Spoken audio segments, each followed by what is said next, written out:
Hi, I'm Scott, and I'd like to read you a book.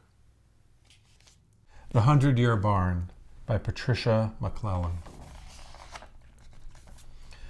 The 100-Year Barn was built one summer in our meadow, with a small stream running through. It was built by townspeople, fathers and daughters, mothers and sons, grandmothers and grandfathers, and friends. I was only 5 years old, and I held my mother's hand and watched. "See, Jack, the horses are working hard," said my mother. I watched the horses pull wagons of brush away. The builders cleared the land to lay the foundation of gray stone. Day after day, our friends built wooden frames, leaving spaces for windows that my father would admire when the light fell across his butterscotch floors. They raised the frames side after side, up and up, and climbed tall ladders to bolt them tightly to the chestnut beams. The sun rose hot. The cows, horses, and sheep ate grass under the shade trees and watched too.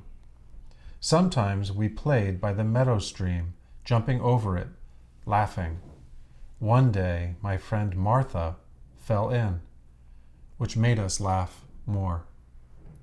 It wasn't deep, so we all got in the stream and sat down with her. My father lost his wedding ring, a plain gold band. Everyone looked for it. It was the smallest, and I found it in the grass. I put it in my pocket, but it fell through a hole. They searched for days. It was never found.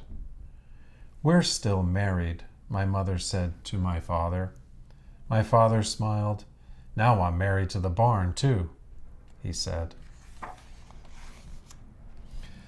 When I walked out into the meadow with my older cousin Emma, she pointed to the meadow's edge. A red fox sat there, half hidden by tall grasses. Swallows flew down and then up again, ice blue wings flashing in the sunlight. "The swallows wait to nest in the barn," said Emma. The barn boards were nailed, the roof shingles were nailed. The sound of hammering echoed in the valley like the beat of music. And after many days, when the building was done, Emma climbed a ladder and placed a pine bough at the peak. Everyone cheered.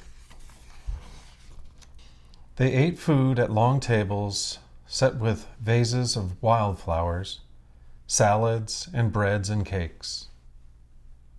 They drank cider made from my father's apples. After lunch, I fell asleep under the table. A photographer took a picture of all those who helped build the barn. My father raised a glass and thanked his friends for a summer's work. "The barn will be called the 100-Year Barn," my father said. "May it last 100 years or longer. And more than 100 of you helped build it. Cheers to you all." Later, my father would nail the photograph up on the barn wall. He wrote under the picture, "The 100-Year Barn Builders, August 1919. It took a long time to finish the inside of the barn. There was a loft for hay and bins for grain. They built stalls for the horses and a place for the hay cutter and baler. There was a pen for cows and one for the sheep, so in the winter they would be warm. On the very last day of summer, the barn was painted red.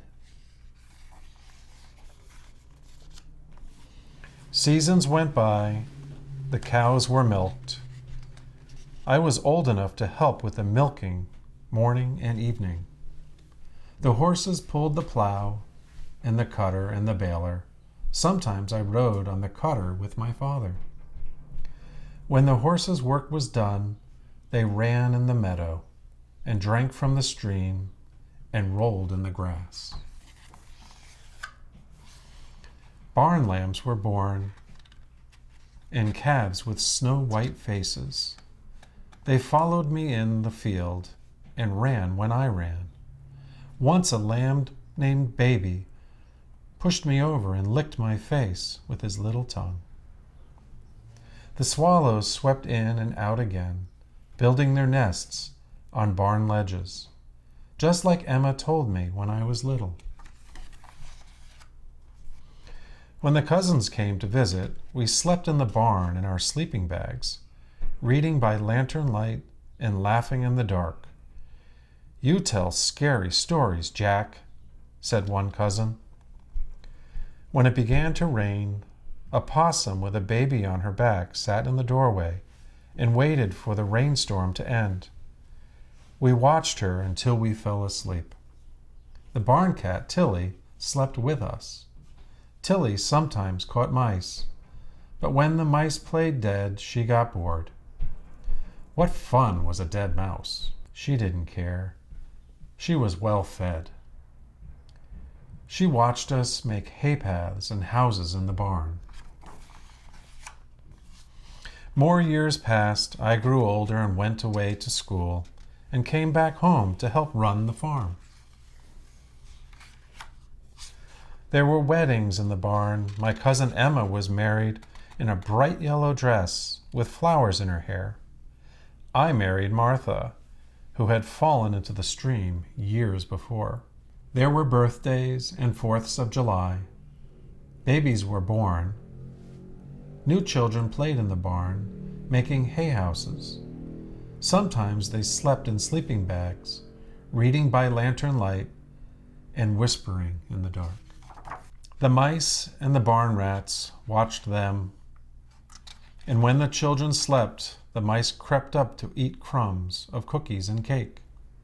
Above them, a barn owl, high in the rafters, watched the children sleep and the scurrying of mice. More time passed. Tilly's kittens and grandkittens played in the hay and slept in the sun. Chickens strutted in and out of the barn like colorful queens, pecking at grain. Joe, our hound dog, watched them. Some nights Joe howled at the moon, a soulful sound, and the barn owl and her owlets looked down from the high rafters. In winter winds, sometimes roof shingles flew away. Sometimes tree branches hit the windows and broke the glass. But the sheep and cows and horses were warm in winter, out of the snow and wind and the cold. Then, when spring came, we would replace the shingles and the window glass. And when it was warm and the barn looked worn, we painted it red again. It was as beautiful as the day it was built. "My father called you the 100-year barn," I said one evening, "because you will stand for 100 years or more." It was a moonlit night, and I picked up the broom to sweep the floor. Joe walked in with me, sniffing at something lying on the barn floor. "What is that, Joe?" I asked. I looked down and picked up a nest made of sweetgrass and the fur of animals. It had fallen from the rafters, and the moonlight shone on something small in the nest, something round, something gold, something I had lost many years ago. My father's wedding ring. I looked up at where the barn owl had perched. All these years, she had looked down on everything, the animals, the children, in the quiet, in the sun, in the dark. Maybe she saw something from long ago, safe for all these years in the barn. I put the ring on my finger and swept the floor, smiling. And before I left the barn to sleep, I hung the wedding ring on a hook beneath my father's photograph of